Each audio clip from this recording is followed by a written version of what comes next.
ನಮಸ್ಕಾರ. ಇವತ್ತಿನ video ಈಗಿನಿಂದಾದರೂ HDFC bank ಷೇರುಗಳು ಮೇಲಕ್ಕೆ ಹೋಗಬಹುದೇ? ನಾನು ಡಾಕ್ಟರ್ ಭರತ್ ಚಂದ್ರ. ವಿಡಿಯೋಗಳ ಉದ್ದೇಶ ಕನ್ನಡಿಗರ ಫೈನಾನ್ಷಿಯಲ್ ಎಜುಕೇಶನ್. ಡಾಕ್ಟರ್ ಭರತ್ ಚಂದ್ರ ಗ್ರಾಜ್ಯುಯೇಟ್ಸ್ ಹತ್ರ ಮತ್ತೆ ನಮ್ಮ ಚಾನಲ್ ಮೆಂಬರ್ಸ್ ಹತ್ರ ನನಗೆ ತಿಳಿದ ಹಾಗೆ ಎಲ್ಲರ ಹತ್ರ ಕೂಡ HDFC ಬ್ಯಾಂಕು ಷೇರುಗಳು ಇದ್ದೇ ಇದ್ದಾವೆ. ಯಾಕಂದ್ರೆ ಫೈನಾನ್ಸ್ ಸೆಕ್ಟರ್ ನಲ್ಲಿ ಇದು ಒಂದು ಅತಿ ಪ್ರಾಮುಖ್ಯವಾದ ಷೇರು ಅಂತ ತಿಳಿಸ್ಲಿಕ್ಕೆ ಸಂತೋಷ ಪಡ್ತೇನೆ. ಆದರೆ ಬಹಳ ಸಮಯದಿಂದ HDFC ಬ್ಯಾಂಕು ಒಂದು ತರ ಕನ್ಸಲ್ಟೇಷನ್ ಇದೆ. ಸುಮಾರಾಗಿ ಹೇಳಬೇಕು ಅಂತಂದ್ರೆ ಒಂದ್ 2-3 ವರ್ಷ ಆದಾಗಿದೆ HDFC ಬ್ಯಾಂಕು ಮೇಲಕ್ಕೆ ಹೋಗ್ಲಿಕ್ಕೆ ಪ್ರಯತ್ನವನ್ನು ಮಾಡ್ತಾ ಈಗಲಾದ್ರೂ HDFC ಬ್ಯಾಂಕು ಮೇಲಕ್ಕೆ ಹೋಗುತ್ತಾ ಅನ್ನುವ ಹೋಪ್ಸ್ ಇಂದ ಇವತ್ತಿನ ವಿಡಿಯೋನ ಸೃಷ್ಟಿ ಮಾಡಿದ್ದೇನೆ. ಯಾಕಂದ್ರೆ ಇವತ್ತು HDFC ಬ್ಯಾಂಕು ಹಲವಾರು ದಿನಗಳ ಬಳಿಕ ಸ್ವಲ್ಪ ಮೇಲಕ್ಕೆ ಹೋಗಿದೆ. ಅದೇನಾದರೂ ಪ್ರಾರಂಭಿಕ ಚಿಹ್ನೆಯೇ ಮುಂದಿನ ದಿನಕ್ಕೆ ಅಂತ ಡೌಟ್ ನಲ್ಲಿ ವಿಡಿಯೋ ಮಾಡ್ತಾ ಇದ್ದೇನೆ. ಆದರೆ ಪಾಸಿಟಿವ್ ಕನ್ಸಲ್ಟೇಷನ್ ಸ್ಟಾರ್ಟ್ ಆಗ್ತಾ ಇದೆಯೋ ಅನ್ನುವಂತ ಒಂದು ಪ್ರಶ್ನೆಯನ್ನು ಕೂಡ ನಿಮ್ಮ ಹತ್ರ ಕೇಳ್ತಾ ಇದ್ದೇನೆ.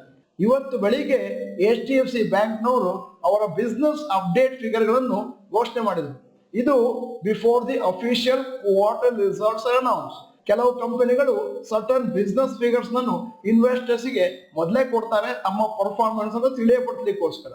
Official quarter results for January to March 2024 will be announced on 20th April.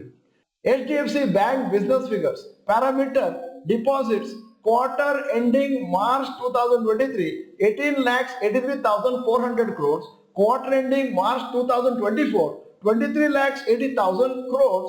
ಅಂದರೆ 26.4% ಮೇಲಕ್ಕೆ ಹೋಗಿದೆ. ಅಡ್ವಾನ್ಸಸ್ ಲೋನ್ಸ್ ಗಿವನ್ 16,14,200 ಕೋಟಿಯಿಂದ ಈ ಕ್ವಾರ್ಟರ್ ಎಂಡಿಂಗ್ ಮಾರ್ಚ್ 2024ಗೆ 25,08,000 ಕೋಟಿಯವರು ಹೋಗಿದೆ.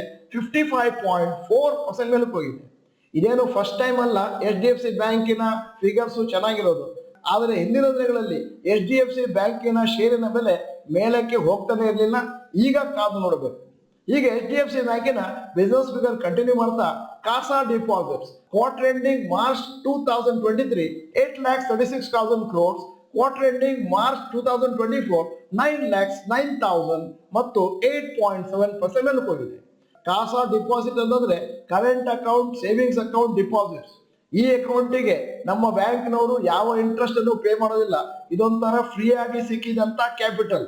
ಅದನ್ನ ಯೂಸ್ ಮಾಡ್ಕೊಳ್ತಾ ಇರ್ತಾರೆ for creating higher margin and loans.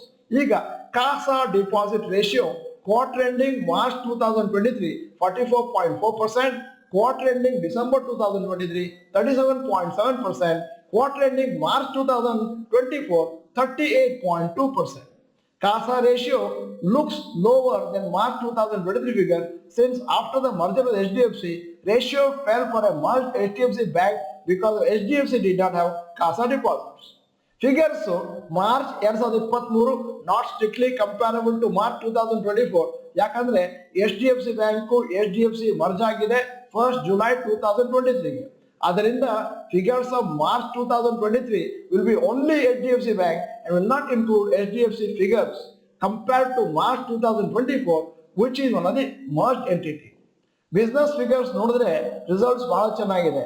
ಅದರಿಂದಾಗಿ ಈ ಒಂದು ಗುಡ್ ನ್ಯೂಸ್ ಇಂದಾಗಿ HDFC ಬ್ಯಾಂಕ್ ಇವತ್ತು 3% ರ್ಯಾಲಿ ಆಯಿತು ಮೇಲಕ್ಕೆ ಮತ್ತು ಪಾಸಿಟಿವ್ ಆಫ್ಟರ್ ಮೆನಿ ವೀಕ್ಸ್. ಅದರಿಂದ ಕಾದು ನೋಡಬೇಕು ಮುಂದಿನ ದಿನಗಳಲ್ಲಿ ಕ್ವಾರ್ಟರ್ ರಿಸಲ್ಟ್ಸ್ ಬಂದ್ಮೇಲೆ ಮೇಲಕ್ಕೆ ಹೋಗುತ್ತೋ ಕೆಳಕ್ಕೆ ಹೋಗುತ್ತೋ. ಯಾಕಂದ್ರೆ ಬಹಳ ದಿನಗಳಿಂದ ಒಂದು ತರದ ಕನ್ಸಲ್ಟೇಷನ್ ಇದೆ. ನಿಮಗೆ ಕಷ್ಟ ಆಗಬಾರ್ದು, ಅನುಕೂಲ ಆಗ್ಲಿ ಅನ್ನೋ ಉದ್ದೇಶದಿಂದ ನಾವು ಸಪರೇಟ್ ಆಗಿ ಒಂದು ವಿಡಿಯೋ ಮಾಡಾಕ್ತೇವೆ. Quarterly results of HDFC bank announce ಆದ ತಕ್ಷಣ brokerage firms have maintain their buy rating for the stock. Target price of HDFC bank ಅನ್ನ ಸುಮಾರು ಬ್ರೋಕರೇಜ್ ಕಂಪನಿಯವರು ರೈಸ್ ಮಾಡಿದ್ದಾರೆ 1,800ರಿಂದ 2,000 ರೇಂಜ್ ನಲ್ಲಿ. ಈಗ HDFC ಬ್ಯಾಂಕಿನ mini fundamental analysis 52 highest 1,758, 52 lowest 1,363, ಇವತ್ತಿನ rate 1,519. For an investor 1 year returns -10%, 3 ವರ್ಷ ರಿಟರ್ನ್ಸ್ 1% CAGR, 5 ವರ್ಷ ರಿಟರ್ನ್ಸ್ 5% CAGR, 10 ವರ್ಷ ರಿಟರ್ನ್ಸ್ 15% CAGR.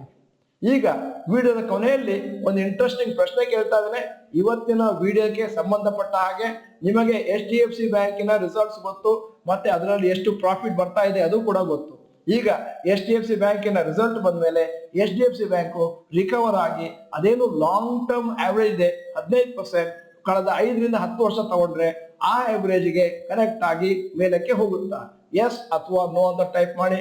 ನೀವು ಡಾಕ್ಟರ್ ಭರತ್ ಚಂದ್ರ ಇನ್ಸ್ಟಿಟ್ಯೂಟ್ ಕನ್ನಡ ಚಾನೆಲ್ ಮೆಂಬರ್ ಅಲ್ಲ ಅಂತಂದ್ರೆ ಇದೀಗ ಸಮಯ ಸಬ್ಸ್ಕ್ರಿಪ್ಷನ್ ಬಟನ್ ಬೆಲ್ ಐಕಾನ್ ಒತ್ತಿ. ವಿಡಿಯೋ ಚೆನ್ನಾಗಿದ್ರೆ ಲೈಕ್ ಬಟನ್ ಒತ್ತುವುದನ್ನು ಮರಿಬೇಡಿ. ವಿಡಿಯೋನ ನಿಮ್ಮ ಎಲ್ಲಾ ಸ್ನೇಹಿತರಿಗೂ ಫಾರ್ವರ್ಡ್ ಮಾಡಿ. ವಿಡಿಯೋನ ಸಂಪೂರ್ಣವಾಗಿ ನೋಡಿದ್ದಕ್ಕೆ ಧನ್ಯವಾದಗಳು. ನಮಸ್ಕಾರ.